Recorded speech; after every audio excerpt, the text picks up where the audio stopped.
Hello friends, ધોરણ 12 English second લેંગ્વેજમાં આજે આપણે યુનિટ 6 રીડ 1 સ્ટ્રાઇક અગેન્સ્ટ વોરને પૂરો કરીશું.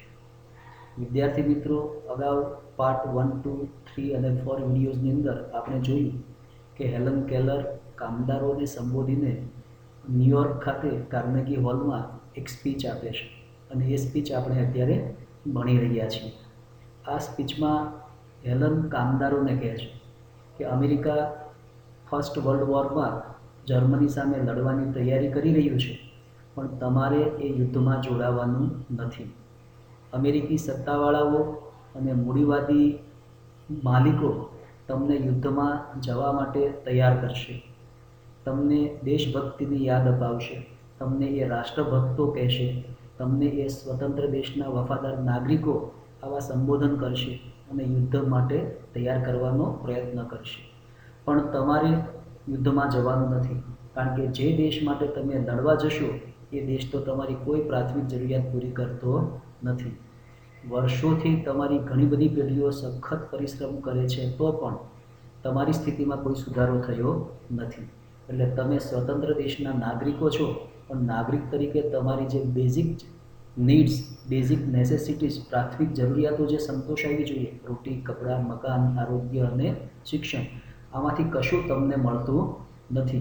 આ અમેરિકી સત્તાવાળાઓ અને મૂડીવાદી માલિકો માત્ર ને માત્ર પેઢીઓથી તમારું શોષણ કરે છે. એટલે તમારે એ યુદ્ધમાં જવું જોઈએ નહીં, કે જે યુદ્ધમાં તમારે કંઈ ગુમાવવાનું નથી. ત્યારબાદ હેલને યુદ્ધની નિરર્થકતાની વાત કરી કે યુદ્ધ બિલકુલ અર્થહીન છે, કારણ કે યુદ્ધથી કોઈ પણ રાષ્ટ્રને કોઈ ફાયદો થતો નથી અને જે નુકસાન થાય છે, જે જાન અને માલની હાનિ થાય છે, એની પણ એણે ઘણી બધી વાતો કરી. ત્યારબાદ પાર્ટ 4 વિડીયોની અંદર એણે ફ્રીડમની વાત કરી કે કામદારો ભલે સ્વતંત્ર દેશના નાગરિકો છે, ભલે એની પાસે મતાધિકાર છે, બેલેટ મત આપવાનો અધિકાર છે, પરંતુ એને કોઈ પણ પ્રકારની ફ્રીડમ નથી. એની પાસે નિયત કલાકો કરતાં વધારે કલાકો કામ કરાવવામાં આવે છે, બહુ ઓછું વેતન આપવામાં આવે છે, એનું શોષણ કરવામાં આવે છે, એમની પત્નીઓ અને બાળકોએ પણ મજૂરી કરવી પડે છે અને શરમજનક સ્થિતિમાં જીવવું પડે છે. આ બધી વાતો કરી. અને આજે પાર્ટ 5 વિડીયોની અંદર હેલન કામદારોને કહે છે કે તમારે તમારા માલિકને ફરજ પાડવાની છે કે તમારા માટે એ બેઝિક નીડ્સ, પ્રાથમિક જરૂરિયાતોની વ્યવસ્થા કરે. કામદારોને રહેવા માટે યોગ્ય આવાસો મળી રહે, એના બાળકોને સારું શિક્ષણ મળી રહે, સારી આરોગ્યની સેવાઓ પ્રાપ્ત થાય, જ્યાં એ લોકો કામ કરતા હોય ત્યાં અકસ્માતનો ભોગ ન બને એ માટે સુરક્ષાના પગલાઓ ભરવામાં આવે. આ બધી બાબતો માટે કામદારોએ માલિકોને અને સત્તાવાળાઓને ફરજ પાડવાની છે. આ કામ કામદારોને હેલન કહે છે કે તમારે કરવાનું છે. જો તમે એને ફરજ પાડશો તો એ લોકો તમારું આ બધું કામ કરશે. જી,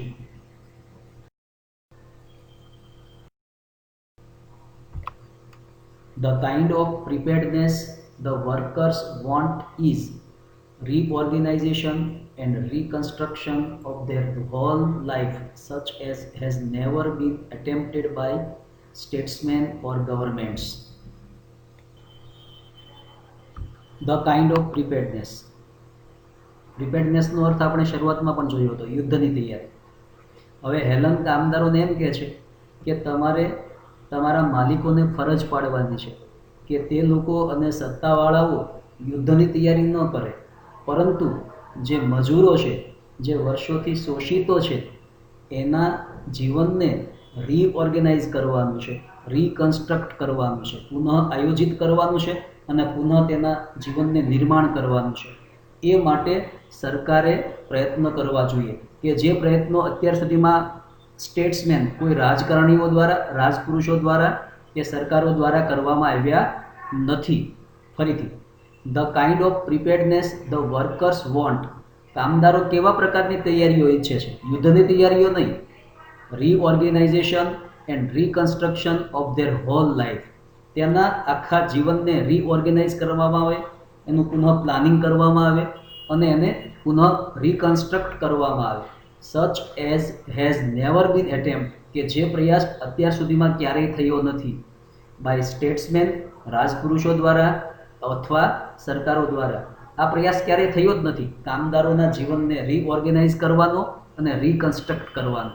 એની તૈયારીઓ કરવાની છે, યુદ્ધની નહીં. હેલન કામદારોને કહે છે કે તમારે માલિકોને ફરજ પાડવાની છે કે યુદ્ધની તૈયારી નથી કરવાની, પણ જે મજૂરો છે એની લાઈફને રીઓર્ગેનાઇઝ કરવાની છે, રીકન્સ્ટ્રક્ટ કરવાની છે. હવે હેલન જર્મનીનું ઉદાહરણ આપે છે કે જર્મન સરકારે તો આ કામ વર્ષો પહેલાં કર્યું છે, તો અમેરિકી સરકાર કેમ ન કરી શકે? જો the Germans found out years ago.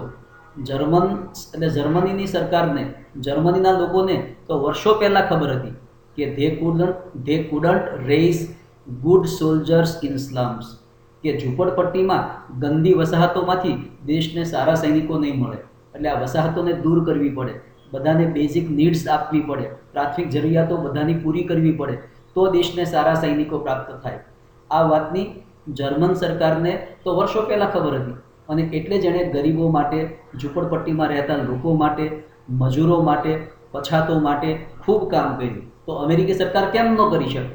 The Germans found out years ago that, જર્મનીના લોકોને તો વર્ષો પહેલાં ખબર હતી ધેટ કે they could not raise good soldiers in slums. Slums એટલે ગંદી વસાહત. ગંદી વસાહતોમાંથી સારા સૈનિકોનો ઉછેર નહીં થાય, સારા સૈનિકો દેશને ગંદી વસાહતોમાંથી નહીં મળે.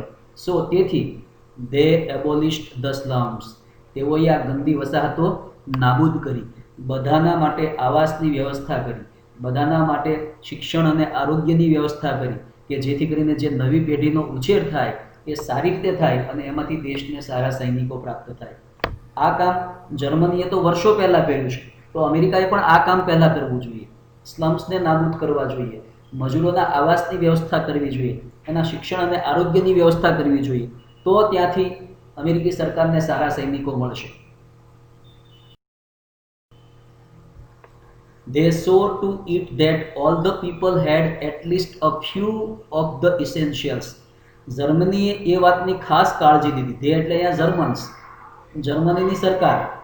They saw to it that, તેઓએ એ વાતની ખાસ કાળજી લીધી કે all the people had at least a few of the essentials of civilization, કે બધા જ લોકોને માનવ સભ્યતાની થોડીક પ્રાથમિક વસ્તુઓ તો પ્રાપ્ત થવી જ જોઈએ. અ ફ્યુ ઓફ ધ ઇસેન્શિયલ્સ, ઇસેન્શિયલ્સ એટલે બેઝિક્સ, ફંડામેન્ટલ્સ, એલિમેન્ટલ, પ્રાથમિક જરૂરિયાતો છે માનવ સભ્યતાની, એ બધાને જ મળવી જોઈએ. કઈ? એક, ડિસન્ટ લોજિંગ, સારું રહેવાનું. ડિસન્ટ એટલે યોગ્ય, પ્રોપર. લોજિંગ, રહેવાની વ્યવસ્થા. ક્લીન સ્ટ્રીટ્સ, ચોખ્ખી બજારો.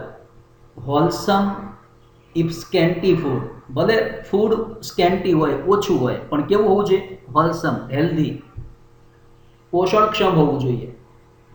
પ્રોપર મેડિકલ કેર, યોગ્ય દાક્તરી સારવાર. And proper safeguards for the workers in their occupations, અને વર્કર્સ જ્યાં કામ કરે છે ત્યાં તેના વ્યવસાયમાં તેની સલામતી માટેના યોગ્ય પગલાઓ. સેફગાર્ડ્સ, સેફગાર્ડ્સ એટલે સલામતી માટેના યોગ્ય પગલાઓ. તો જર્મનીની સરકારે તો વર્ષો પહેલાં આવું જોયું હતું કે માનવ સભ્યતાની બેઝિક્સ, પ્રાથમિક જરૂરિયાતો, રોટી, કપડાં, મકાન, આરોગ્ય, શિક્ષણ અને સલામતી, આટલું તો બધાને મળવું જ જોઈએ, અને એ માટે એણે ખૂબ પ્રયત્નો કર્યા. તો અમેરિકી સરકાર કેમ ન કરી શકે? હેલન કામદારોને કહે છે કે જર્મનીના લોકોએ તો વર્ષો પહેલાં એવું નક્કી કર્યું હતું કે બધાને ડિસન્ટ લોજિંગ મળવું જોઈએ. ડિસન્ટ એટલે યોગ્ય રહેવાનું મળવું જોઈએ, ચોખ્ખી બજારો મળવી જોઈએ, પોષણક્ષમ, હોલસમ એટલે પોષણક્ષમ, ભલે સ્કેન્ટી થોડો હોય, સ્કેન્ટી એટલે થોડું, અપૂરતો, અપૂરતો પણ પોષણક્ષમ ખોરાક મળવો જોઈએ, પ્રોપર મેડિકલ કેર મળવી જોઈએ, અને proper safeguards for the workers, કામદારો માટે સલામતીના પગલાઓ લેવાવા જોઈએ. ઇન ધેર ઓક્યુપેશન્સ, તેના વ્યવસાયમાં. That is only a small part of what should be done. સરકારે, સત્તાવાળાઓએ જે કરવું જોઈએ એનો આ એકદમ નાનો પાર્ટ છે. આટલો પાર્ટ તો બધાએ કરવો જ જોઈએ. આટલું તો દરેક સરકારે પોતાના તમામ લોકો માટે કરવું જોઈએ. તો અમેરિકી સરકાર પણ આ કરે, અને એ માટે કામદારોએ અમેરિકી સરકાર ઉપર પ્રેશર લાવવું જોઈએ. આવું હેલન કામદારોને કહે છે. It is your business to force these reforms on the administration. Helen કામદારોને છે કામદારોને કહે છે કે ઇટ ઇઝ યોર બિઝનેસ, આ તમારું કામ છે કે તમે ફોર્સ કરો, દબાણ કરો કે આ સુધારાઓ એડમિનિસ્ટ્રેશન લાવે, વહીવટી વિભાગ આ સુધારાઓ લાવે. એડમિનિસ્ટ્રેશન એટલે અમેરિકી વહીવટી વિભાગ. It is your business to force these reforms. Reforms એટલે સુધારાઓ, કામદારોની સ્થિતિ સુધારવા માટેના પગલાઓ. These reforms on the administration. વહીવટી વિભાગ ઉપર આ સુધારાઓ માટે દબાણ લાવવાનું કામ તમારું છે, કામદારોનું છે. Let there be no more talk about what a government can or can not do. સરકાર શું કરી શકે અને શું ન કરી શકે એના વિશે આપણે વધુ વાતો ન થવા દઈએ. વાતો કરવાની જરૂર નથી એમ કે છે. આ કામ તો સરકારે કરવું જ જોઈએ. Let there be no more talk. એના વિશે વધારે વાતો નહીં થવી જોઈએ. What a government can or can not do. સરકાર શું કરી શકે કે શું ન કરી શકે એના વિશે આપણે વાતો ન કરીએ. All these things have been done by all the belligerent nations in the turmoil of war. Turmoil of war એટલે યુદ્ધના કોલાહલમાં, યુદ્ધની પરિસ્થિતિમાં. ટર્મોઇલ એટલે કેઓસ, અવ્યવસ્થા, અંધાધૂંધ, શોર. દુનિયામાં વિશ્વયુદ્ધનો શોર મચેલો છે અને આ યુદ્ધમાં જોડાયેલા, આ યુદ્ધની તૈયારી કરતા તમામ રાષ્ટ્રોએ પોતાના દેશના લોકો માટે આટલું તો કર્યું જ છે. જુઓ, all these things have been done. આ બધું તો કરવામાં આવ્યું છે. આ બધું એટલે શું? આગળની ફ્રેમમાં આપણે જોયું તે decent lodging, proper clean streets, ચોખ્ખી બજારો હોય, હોલસમ ફૂડ હોય, સેફગાર્ડ્સ એટ વર્ક પ્લેસ, કામના સ્થળે સલામતીના પગલાઓ ભરવામાં આવેલા હોય. આ બધું જે રાષ્ટ્રો યુદ્ધમાં જોડાયેલા છે એણે પોતાના લોકો માટે કર્યું જ છે, તો અમેરિકાએ પણ કરવું જોઈએ. All these things have been done by all the belligerent nations in the turmoil of war. યુદ્ધની સ્થિતિમાં, ટર્મોઇલ ઓફ વોર, યુદ્ધના શોરમાં, યુદ્ધના વાતાવરણમાં, યુદ્ધમાં વ્યસ્ત હોય તેવા, યુદ્ધ માટે તૈયારી કરતા હોય તેવા, યુદ્ધમાં જોડાયેલા હોય તેવા. એના માટે અહીંયા શબ્દ વાપર્યો છે બેલિજરન્ટ. બેલિજરન્ટ એટલે એગ્રેસિવ, આક્રમક. વેઝિંગ વોર, યુદ્ધ લડતા તમામ રાષ્ટ્રોએ આટલું તો પોતાના લોકો માટે કર્યું જ છે, તો અમેરિકા પણ કરી શકે. Every fundamental industry has been managed better by the governments than by private corporations. જે કંઈ પ્રાથમિક ઉદ્યોગો છે, ફંડામેન્ટલ ઇન્ડસ્ટ્રી એટલે જીવનની મુખ્ય જરૂરિયાતો સાથે જોડાયેલા ઉદ્યોગો, એટલે ખેતી છે, વાહન વ્યવહાર છે, શિક્ષણ છે, આરોગ્ય છે, આ બધી ફંડામેન્ટલ ઇન્ડસ્ટ્રીઝ કહેવાય. આ બધી ઇન્ડસ્ટ્રીનું સંચાલન ખાનગી કંપનીઓ કરતાં સરકારે વધુ સારી રીતે કરવું જોઈએ. એવરી ફંડામેન્ટલ ઇન્ડસ્ટ્રી, ફંડામેન્ટલ એટલે મૂળભૂત, પ્રાથમિક, ઇન્ડસ્ટ્રી એટલે ઉદ્યોગો, કે જે ઉદ્યોગો દેશની પ્રાથમિક જરૂરિયાતો સંતોષવા માટે સાથે જોડાયેલા હોય. રોટી, કપડાં, મકાન, આરોગ્ય, શિક્ષણ અને સલામતી સાથે જોડાયેલા ઉદ્યોગો છે. આ ઉદ્યોગોનું સંચાલન સરકારે પ્રાઇવેટ કોર્પોરેશન્સને આપવા કરતાં પોતે સારી રીતે કરવું જોઈએ, અને સારી રીતે સરકાર કરી શકે. વળી હેલન કામદારોને કહે છે, it is your duty to insist upon still more radical measures. તમારી ફરજ છે, કામદારોને કહે છે કે તમે ઇન્સિસ્ટ કરો, આગ્રહ રાખો કે વધુ પાયાના સુધારાઓ તમારા માટે કરવામાં આવે. મોર રેડિકલ, રેડિકલ એટલે ફંડામેન્ટલ, ઇસેન્શિયલ, જરૂરી. મેઝર્સ એટલે પ્રમાણમાં, વધુ પ્રમાણમાં તમારા માટે પગલાઓ ભરવામાં આવે. ફરીથી, it is your duty to insist upon still more radical measures. એ તમારી ફરજ છે કે તમે સરકારને ફરજ પાડો, સરકાર ઉપર દબાણ કરો કે તમારા કલ્યાણ માટે સરકાર વધુ પાયાગત સુધારાઓ કરે, વધુ પ્રમાણમાં એ તમારા માટે કાયદાઓ લાવે, વ્યવસ્થાઓ કરે. It is your business to see that no child is employed in an industrial establishment or mine or store.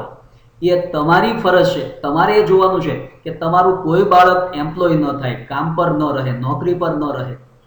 કોઈ ઔદ્યોગિક વસાહતોમાં કે ખાણમાં કે કોઈ સ્ટોરમાં તમારું બાળક નોકરી પર ન જાય, એ તમારે જોવાનું છે.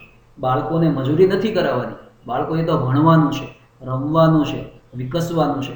It is your business. કામદારોને કહે છે હેલન કે તમારે જોવાનું છે કે તમારા બાળકો કોઈ ઇન્ડસ્ટ્રીયલ એસ્ટાબ્લિશમેન્ટમાં એટલે કે ઔદ્યોગિક હાઉસમાં કે કોઈ ખાણમાં કે કોઈ સ્ટોરમાં એમ્પ્લોય ન થાય, નોકરી પર ન રહે.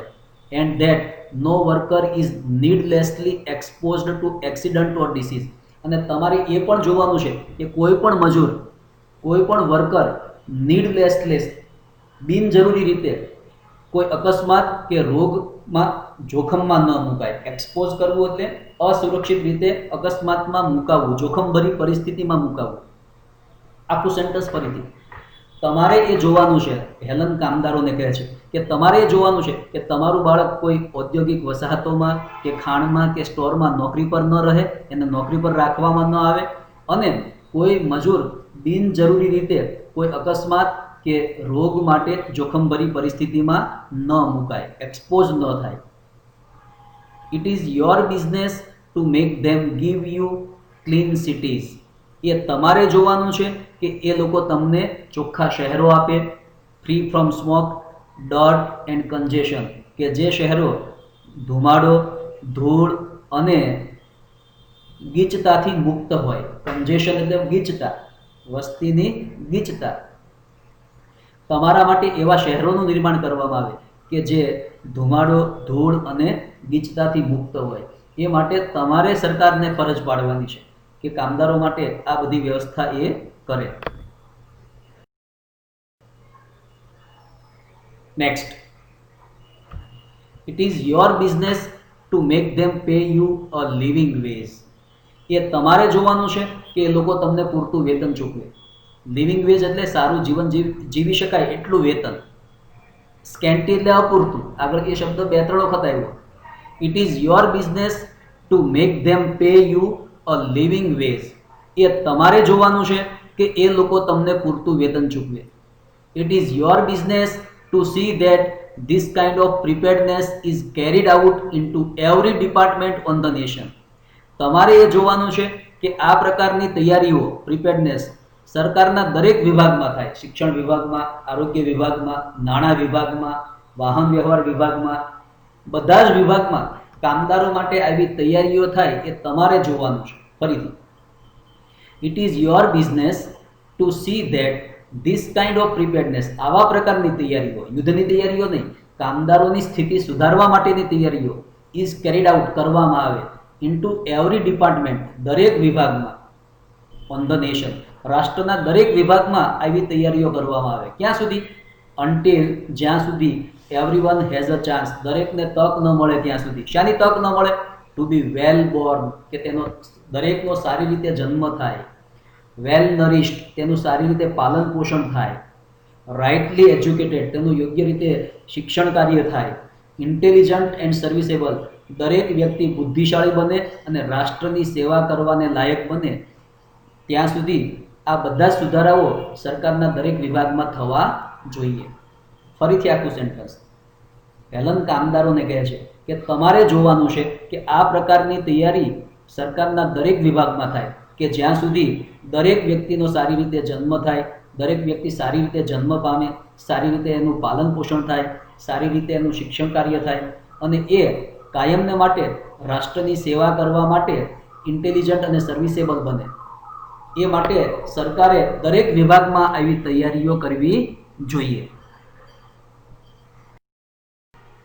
અને છેલ્લે હેલન કામદારોને ટાઇટલ આપ્યું છે એના સંદર્ભમાં વાત કરે છે કે તમારે હડતાલ પાડવાની છે, કારખાનાઓમાં નહીં, યુદ્ધની વિરુદ્ધમાં. અને એ કારખાનાઓમાં કે જ્યાં યુદ્ધ લડવા માટેના સાધનો બને છે, એ કારખાનાઓમાં હડતાલ પાડવાની છે કે જ્યાં યુદ્ધ લડવા માટેના દારૂગોળા બને છે. એ કારખાનાઓમાં હડતાલ પાડવાની છે કે જ્યાં તોપ અને ગન બને છે, કે જેથી કરીને યુદ્ધ લડાય જ નહીં. જુઓ, કારણ કે સરકાર જ્યાં સુધી યુદ્ધ લડશે ત્યાં સુધી તમારી સ્થિતિ સુધારવા માટે એને સમય મળવાનો નથી. એટલે હેલન કામદારોને કહે છે કે તમારે યુદ્ધ કરવા જવાનું જ નથી, અને તમારા વગર સરકાર યુદ્ધ કરવાનું સાહસ પણ નહીં કરે. જુઓ, strike against all ordinances and laws and institutions that continue to slaughter of peace and the butcheries of war. મોટું સેન્ટેન્સ છે. સ્લોટર એટલે હત્યા, કિલિંગ, અને બચરીઝ એટલે બ્લડ શેડ, રક્તપાત. મોટી સંખ્યામાં એક સાથે લોકોને મારી નાખવામાં આવે ત્યારે જે રક્તપાત થાય એને બચરીઝ કહેવાય. ફરીથી, strike against all ordinances and laws. કામદારો, તમે એ બધા કાયદાની વિરુદ્ધમાં હડતાલ પાડો, એ સંસ્થાઓની વિરુદ્ધમાં હડતાલ પાડો. કઈ સંસ્થાઓ? That continue the slaughter of piece, જે શાંતિની હત્યા કરે છે અને રક્તપાત સર્જે છે. એ કાયદાઓ, એ નિયમો અને એ સંસ્થાઓની વિરુદ્ધમાં તમારે હડતાલ પાડવાની છે. Strike against all ordinances. Ordinances એટલે કાયદાઓ, લોઝ એટલે પણ કાયદાઓ, ઇન્સ્ટિટ્યુશન્સ એટલે સંસ્થાઓ. એ કાયદાઓ, એ નિયમો અને એ સંસ્થાઓમાં તમે હડતાલ પાડો કે જે સ્લોટર ઓફ પીસ, શાંતિની હત્યા કરે છે, યુદ્ધનું વાતાવરણ સર્જે છે અને રક્તપાત સર્જે છે. મોટી સંખ્યામાં લોકોની હત્યા થાય છે. Strike against war. યુદ્ધની વિરુદ્ધમાં હડતાલ પાડો. કારણ કે without you no battles can be fought. તમારા વગર કોઈ યુદ્ધ લડાવવાના નથી. તમે યુદ્ધમાં નહીં જાઓ એટલે સરકાર યુદ્ધમાં ઉતરશે જ નહીં. કારણ કે તમારા વગર લડશે કોણ? એ લોકો પોતે તો કાંઈ લડવા જવાના નથી. તમને ઉશ્કેરીને તમને યુદ્ધના મેદાનમાં મોકલશે. તમે નહીં જાઓ તો કોઈ યુદ્ધ લડાવવાનું નથી. Strike against manufacturing scrap and gas bombs. Scrap એટલે યુદ્ધનો જે સાધનો બનાવે છે. મેન્યુફેક્ચર કરવું એટલે ઉત્પાદન કરવું. સ્ક્રેપનો ખરેખર અર્થ ભંગાર થાય, પણ અહીંયા યુદ્ધના સાધનો જે ખરેખર ભંગાર છે એની કોઈ જરૂર નથી એમ. કામદારો, યુદ્ધના સાધનો અને ગેસ બોમ્બનું જે ઉત્પાદન થાય છે એની વિરુદ્ધમાં હડતાલ પાડો. Strike against manufacturing scrap and gas bombs. Scrap એટલે યુદ્ધના સાધનો, શસ્ત્ર સરંજામ અને ગેસ બોમ્બનું જે ઉત્પાદન થાય છે એની વિરુદ્ધમાં હડતાલ પાડો. And all other tools of murder. અને માણસોની હત્યા કરવા માટેના જે બીજા બધા સાધનો બને છે, ટૂલ્સ ઓફ મર્ડર, માણસોની હત્યા કરવા માટેના, સામૂહિક નરસંહાર કરવા માટેના જે સાધનો બને છે, તોપને, બોમ્બને, મિસાઇલને, અણુબોમ્બ, એ બધા સાધનોનું જે મેન્યુફેક્ચરિંગ થાય છે, ઉત્પાદન થાય છે, એની વિરુદ્ધમાં હડતાલ પાડો. Strike against preparedness. યુદ્ધની જે તૈયારી થાય છે એની વિરુદ્ધમાં હડતાલ પાડો. That means death and misery to millions of human beings. જે યુદ્ધની તૈયારીનો એક જ અર્થ થાય છે કે લાખો લોકોના મૃત્યુ અને લાખો લોકોના જીવનમાં દુઃખ. એ યુદ્ધની જે પ્રિપેર્ડનેસ, તૈયારી થાય છે એની વિરુદ્ધમાં હડતાલ પાડો. ફરીથી, સ્ટ્રાઇક અગેન્સ્ટ પ્રિપેર્ડનેસ, એ યુદ્ધની તૈયારીની વિરુદ્ધમાં હડતાલ પાડો. કઈ તૈયારી? That means death and misery to millions of human being. જે તૈયારીનો એક જ અર્થ થાય છે કે લાખો લોકોના જીવનમાં મૃત્યુ આવશે અને મિઝરી, દુઃખ આવશે. અને છેલ્લે હેલન કહે છે, be not dumb obedient slave in the army of destruction. અહીંયા હેલન બે આર્મીની વાત કરે છે, આર્મી ઓફ ડિસ્ટ્રક્શન અને આર્મી ઓફ કન્સ્ટ્રક્શન. જે આર્મી વિનાશ સર્જે છે બોમ્બ દ્વારા, મિસાઇલ દ્વારા, રોકેટ દ્વારા, એને કહેવાય આર્મી ઓફ ડિસ્ટ્રક્શન. અને જે પુનઃનિર્માણ કરે છે, કન્સ્ટ્રક્શન કરે છે, એને કહેવાય આર્મી ઓફ કન્સ્ટ્રક્શન. હેલન કામદારોને કહે છે, be not dumb obedient slaves in an army of construction. વિનાશ કરનાર સૈન્યના મૂંગા અને આજ્ઞાંકિત ગુલામ ન બનો. અમેરિકી army A army of destruction છે. તમારે એના મૂંગા અને આજ્ઞાંકિત ગુલામો બનવાનું નથી. એને બદલે તમારે સરકારને ફરજ પાડવાની છે કે તમારી સ્થિતિ સુધારવા માટે, તમારા જીવનનું પુનઃનિર્માણ કરવા માટે, તમારી પ્રાથમિક જરૂરિયાતોને સારી રીતે ઊભી કરવા માટે એ પ્રયત્ન કરે. આવા આર્મી ઓફ કન્સ્ટ્રક્શનના તમારે વીર પુરુષ બનવાનું છે. અમેરિકી આર્મીના સભ્ય નથી બનવાનું, એના મૂંગા આજ્ઞાંકિત ગુલામો નથી બનવાનું. એને બદલે એવા સૈન્યના હીરો બનવાનું છે કે જે સૈન્ય અમેરિકી સત્તાવાળાઓને ફરજ પાડે અને અમેરિકી સત્તાવાળાઓ કામદારોના જીવનને રીઓર્ગેનાઇઝ કરવા માટે અને રીકન્સ્ટ્રક્ટ કરવા માટે કેટલા બધા સુધારાઓ અમલમાં મૂકે અને કામદારો માટે બેઝિક ફેસિલિટીઝની વ્યવસ્થા કરે, તેના જીવનને ઉન્નત બનાવવાનો પ્રયત્ન કરે. એવા આર્મી ઓફ કન્સ્ટ્રક્શનના તમારે હીરો બનવાનું છે. આર્મી ઓફ ડિસ્ટ્રક્શનના તમારે મૂંગા અને આજ્ઞાંકિત ગુલામો બનવાનું નથી કે જે યુદ્ધ કરવા પહોંચી જાય અને લડતા લડતા મૃત્યુ પામે, પોતાનું જીવન તો ગુમાવે પણ પોતાના નજીકના લોકોને પણ લાચાર અને નિસહાય કરી જાય.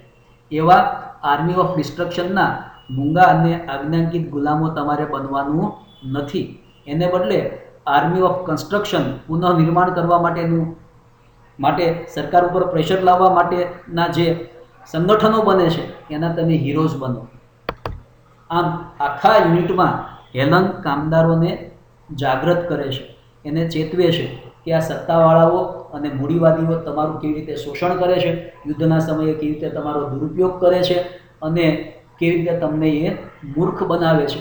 હવે તમે જાગૃત થાવ અને સત્તાવાળાઓને ફરજ પાડો કે તે તમારી પ્રાથમિક જરૂરિયાતો સંતોષવા માટે, બેઝિક ફેસિલિટીઝ ઊભી કરવા માટે વહીવટીતંત્રમાં અનેક સુધારાઓ કરે અને તમારા જીવનને શરૂઆતથી રીઓર્ગેનાઇઝ અને રીકન્સ્ટ્રક્ટ કરે. Thank you.